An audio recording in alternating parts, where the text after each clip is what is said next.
Okay, so taking a minor break from actual filming quads, come and look at a new workshop potentially. As you can see, it's quite big. It's probably similar to what we've been in. It's 40 foot by 15 foot. It's concrete floor, as you can see. Lovely view. Do you want to have a look at that view? Check that out. We go a bit further. Quite nice, isn't it? But anyway, the primary problem is supposedly we don't have any power. But having said that, there is a switch right here. I don't know where this electrical cable goes. It's through the roof by the looks. Oh no, it just ends there. So maybe it did have power at some point, but not anymore. But we can bring a generator. That's not a major problem. But basically, what the problem is, we've got no parking here, so we need to see if we speak to the neighbouring farm and see if we can rent a little strip of land to park on. But yeah, we'll do that now anyway and update you later. It seems to be that we're not doing it in quite the same tradition as we used to do, where we used to do like a bike at a time. Now we're doing like a day at a time. If you don't like that, let us know. But the mule, which we showed last time, as you can see, is obviously been cleaned up quite a lot.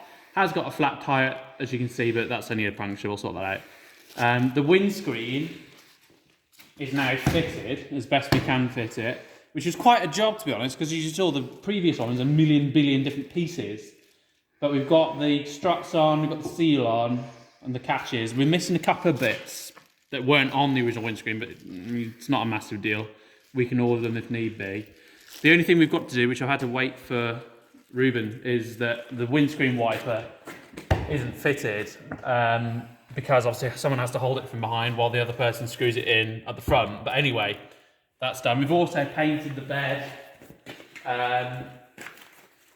sort of prepped and painted it. And what else have we done? I think that's about it, to be fair. It didn't need a lot. We've just chucked some vinyl over the seat for now because our seat upholsterer is away, so that'll do it just to go. I think this machine's going to go to trade, so that'll be fine. And then if we head round here, the Yamaha Kodiak 700 that we were working on last time,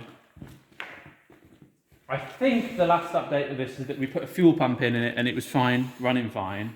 The wheel was a bit bent, as we showed previously.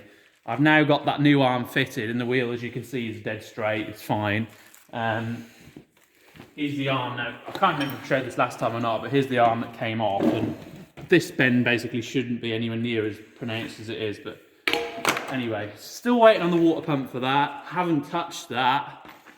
The power steering Grizzly that was here last time is now sold and gone.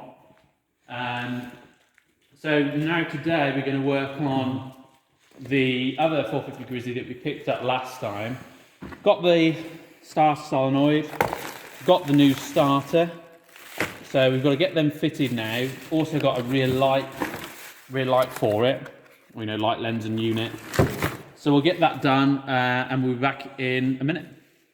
Right, so we put the starter on this thing, but the compression is way too high. It's not going to start.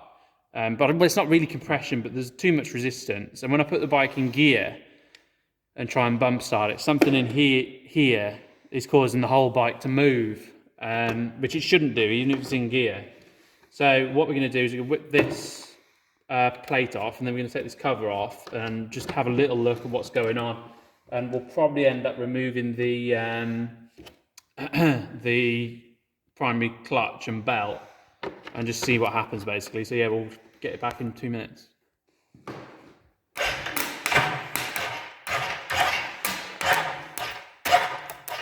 Yeah, it does seem to be that belt is hanging it up. So what we'll do is we'll take the belt off and then try again.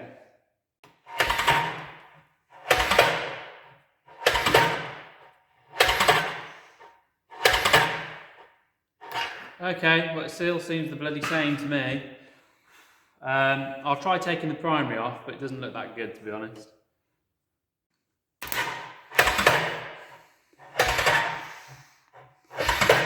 No difference. This is another Arctic Cat 700 diesel that we picked up yesterday. This one is a little bit rougher, to be fair. Does work fine, but yeah, took a long time to wash it off because it was absolutely filthy. Done the racks in stone chip. Winch works. Most of the stuff works on it.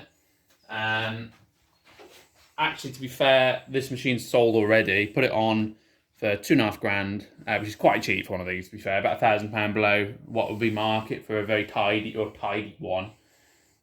Seat was ripped. Not bothered recovering that properly because the upholstery man's away, and it's quite a cheap bike, so that's just taped up.